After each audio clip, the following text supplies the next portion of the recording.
সংসারের শান্তির জন্য কি করতে পারি? বিয়ের পরে কাবিনের টাকা কমানো যাবে কি? স্বামীর হুকুম ছাড়া বাবার বাড়ি যাওয়া যাবে কিনা? মাথা আঁচড়ানোর পর যে চুল উঠে তা কি করব? বাথরুমে কাপড় কাচার সময় বিসমিল্লাহ বলা যাবে কিনা?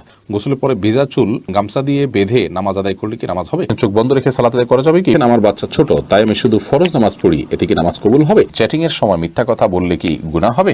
একসাথে অনেক মসজিদে আজান হলে কয়টি আজানের জবাব দিতে হবে? মহিলাদের নামাজরত অবস্থা যদি আজান হয় তাহলে কি নামাজ পড়া চালু রাখা যাবে? চলুন তাহলে আমরা প্রশ্নোত্তর আলোকিত ভবনে প্রবেশ করি। আপনি ফরহাদ হোসেন আপনি লিখেছেন, বাথরুমে কাপড় কাচার সময় বিসমিল্লাহ বলা যাবে কিনা? বাথরুমে কাপড় কাচার সময় বিসমিল্লাহ বলবেন, বিশেষ করে যখন কমরের সাথে আপনার ওই জায়গার পার্টিশন থাকবে। যদি পার্টিশন না থাকে তাহলে ওজুর সময় যেরকম মুখে বিসমিল্লাহ বলা নিষেধ, অনুচিত, মাকরুহ, ঠিক একইভাবে এখানে মুখে বিসমিল্লাহ বলবেন না, মনে মনে বিসমিল্লাহ বলে কাপড় কাচবেন। জারিফা জান্নাত আপনি লিখেছেন, গোসলের পরে ভেজা চুল গামছা দিয়ে বেঁধে নামাজ আদায় করলে কি নামাজ হবে? আমি একজনের কাছে শুনেছি এরকম করলে নামাজ হবে না, বিষয় কিছু বলেন না, এরকম করে নামাজ হবে না এমন কোনো কথা নেই। আপনি একজন নারী হিসেবে আপনার পুরো শরীর আপনাকে ঢেকে নামাজ পড়তে হবে, শুধুমাত্র মুখমণ্ডল এবং দুই হাতের কবজি আপনি খোলা রাখবেন, এর বাইরে অন্য কোনো শর্ত নেই। আপনি গামছা দিয়ে ঢাকেন বা গামছা দিয়ে বেঁধে তার উপর দিয়ে অন্য একটা কাপড় দিয়ে ঢাকেন, কোনো অসুবিধা নেই। এরপরে কাজী ফাতেমা আপনি লিখেছেন, মহিলাদের নামাজরত অবস্থায় যদি আজান হয় তাহলে কি নামাজ পড়া চালু রাখা যাবে? কোনো অসুবিধা নেই। আজান হলে নামাজ বন্ধ করে ফেলতে হবে কোনো কথা নেই। আপনি নামাজ পড়ছেন, ইতিমধ্যে আজান শুরু হয়ে গেছে, আজান মুয়াজ্জিন সাহেব দিতে থাকুক, এদিকে আপনার নামাজ আপনি কন্টিনিউ করতে থাকেন, কোনো সমস্যা নেই।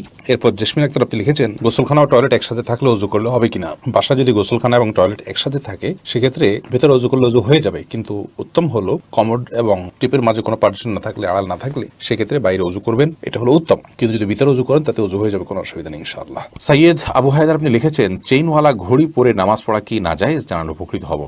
না, চেইনওয়ালা ঘড়ি পরে নামাজ পড়লে যেটা নাজায়েজ হবে এমন কোনো কথা নেই। সাবির ইয়াসমিন জান্নাত আপনি লিখেছেন, স্বামীর হুকুম ছাড়া বাবার বাড়ি যাওয়া যাবে কিনা? আপনি যেহেতু স্বামীর সংসারে থাকেন, অতএব তার সুবিধা অসুবিধা, তার প্রয়োজন ইত্যাদি বিষয় থাকতে পারে, সেই কারণে তাকে আপনি বলে যাবেন। কিন্তু স্বামী আপনাকে আপনার বাবার বাড়ি যাওয়া থেকে বঞ্চিত করে রাখবেন, যেতে দিবেন না, আটকে রাখবেন এবং তার খেয়াল খুশি মতো সে আপনাকে আপনার বাবা মার সাথে সাক্ষাৎ করা থেকে বিরত রাখবেন, সে অধিকার কিন্তু তার নাই। সেটা যদি তিনি করেন তাহলে তিনি অন্যায় করছেন। তবে হ্যাঁ, অবশ্যই আপনি চেইন অফ কমান্ড, একটি ফ্যামিলির পারস্পরিক যে বোঝাপড়া, সেটা যেন ভালো থাকে আপনি বলে যাবেন, এবং এই বলে যাওয়ার মধ্যে ভদ্রতা, এই বলে যাওয়ার মধ্যে নিজেদের বোঝাপড়া যে আছে সেটির প্রমাণ হয়। বিধায় এটাকে দোষণীয় মনে করা যে আমি তাহলে কি বন্দী হয়ে গেলাম, এরকমটি মনে করার কোনো কারণ নেই। কাজল আইডি থেকে আপনি লিখেছেন, উজু করার পরে কি আয়নায় মুখ দেখলে উজু ভেঙে যাবে? না, কোনো অসুবিধা নেই, উজু ভাঙবে না। এমডি আবুল কালাম আপনি লিখেছেন, মহর পরিশোধের আগে স্ত্রী যদি মারা যায় তখন স্বামী কিভাবে মহর পরিশোধ করবে?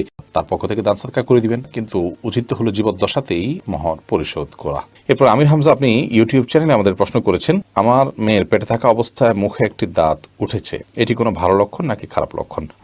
সন্তান গর্ভে থাকা অবস্থায় যদি মুখে দাঁত উঠে সেটা কোনো খারাপ বা ভালো লক্ষণ নয়। এটার ডাক্তারি কোনো ব্যাখ্যা আছে কিনা সে ব্যাখ্যা আপনি জানার চেষ্টা করবেন। এর বাইরে এটাকে অন্তত কুলক্ষণ মনে করার কোনো সুযোগ নেই, কারণ ইসলাম আসলে কোনো কুলক্ষণে বিশ্বাস করে না।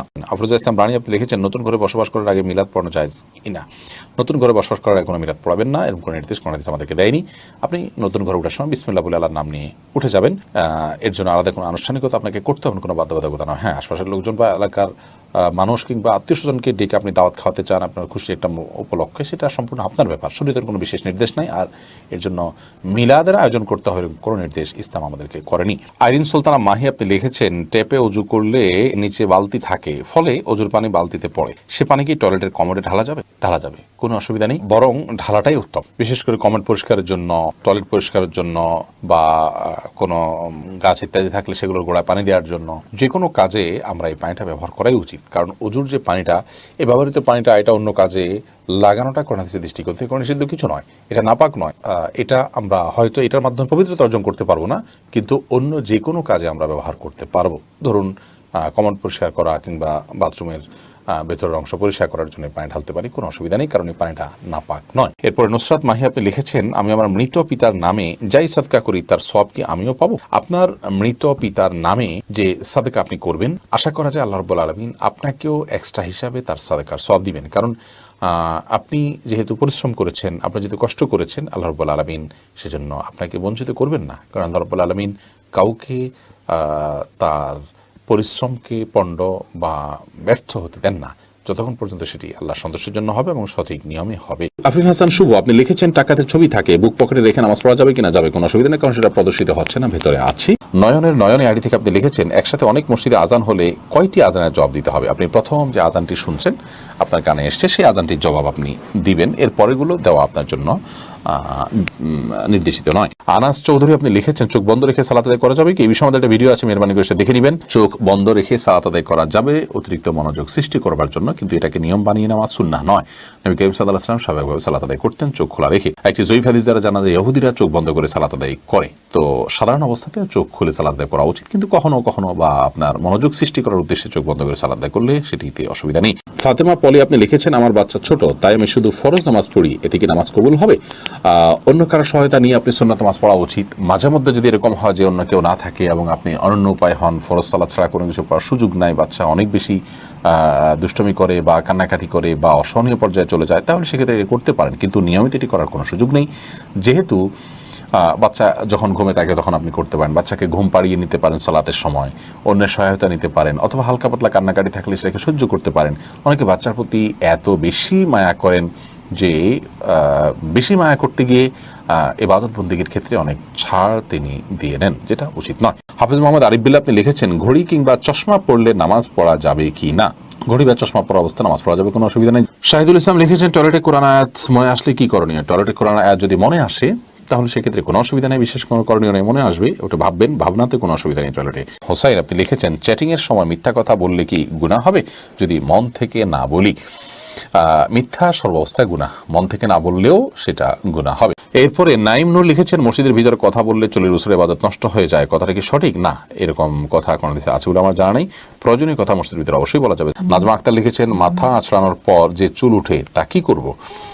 সেটা সবচেয়ে ভালো হয় যদি কোনো মাটিতে দাফন করবে, এমন জায়গায় ফেলবেন যাতে মানুষের শরীরের অপমান বা অসম্মান না হয়। ময়লার সাথে না ফেলানো উচিত, যদি ফেলে দেওয়া হয় ময়লার সাথে তাতে কোনো বড় গুনাহ হবে ব্যাপারটা সেরকম না, এটা জাস্ট উচিত অনুচিত, উত্তম অনুত্তমের কাজ, শিষ্টাচারের বিষয়। তানজিনা বেগম আপনি লিখেছেন, সংসারের শান্তির জন্য কি করতে পারি? সংসারের শান্তির জন্য প্রথমত আল্লাহর বাধ্যতার মধ্য দিয়ে জীবনকে কাটানো উচিত, হারাম কাজ থেকে নিজেকে বাঁচিয়ে রাখা উচিত, এটা শান্তি আসার জন্য প্রধানতম কাজ। দ্বিতীয়ত হলো, কারণ হারামে আরাম আসে না, এই জন্য হারাম থেকে বেঁচে থাকতে হবে। দ্বিতীয়ত হলো, সংসার শান্তি আনার জন্য সবর করতে হবে, ধৈর্য ধারণ করার মানসিকতা আনতে হবে, ছাড় দেওয়ার মতো মানসিকতা আনতে হবে। দুনিয়ায় সব নয়, সেটি মাথায় রাখতে হবে। অতএব দুনিয়াতে বিভিন্ন সমস্যা, বিভিন্ন বিপদ, বিভিন্ন মুসিবত, এগুলোকে মেনে নেওয়ার মতো মানসিকতা এবং প্রবণতা আমাদের মধ্যে থাকা চাই। সৈকত খান লিখেছেন, বিয়ের পরে কাবিনের টাকা কমানো যাবে কি? বিয়ের পর যদি স্বামী তার স্ত্রীর সাথে আলাপ আলোচনার মাধ্যমে আপনার মাফ নেন, কমানো তো আর যাবে না, যা ফিক্স হয়ে গেছে তা। স্ত্রী যদি কোনো কিছু মাফ করেন তাহলে আল্লাহ তাআলা সে সম্পর্কে বলেছেন, ফাকুলুহু হানিআম মারিআ, তাহলে সেটা তোমরা ভক্ষণ করতে পারো বা ভোগ করতে পারো। স্ত্রী যদি বলেন যে ঠিক আছে আমি তোমাকে ছাড় দিলাম, আপনি দিতে পারেন না, সামর্থ্য নাই, আপনি তার কাছে ছাড় চাইলেন, সে যদি ছাড়টা দিয়ে দেয় তাহলে সেটা ভোগ করতে পারেন। বাট এর মানে এই নয় যে মোহর পরিবর্তন হয়ে গেছে, মোহর যা ছিল তাই, সে হয়তো মাফ করেছে আপনাকে, জাস্ট এটুকু আপনি করতে পারেন।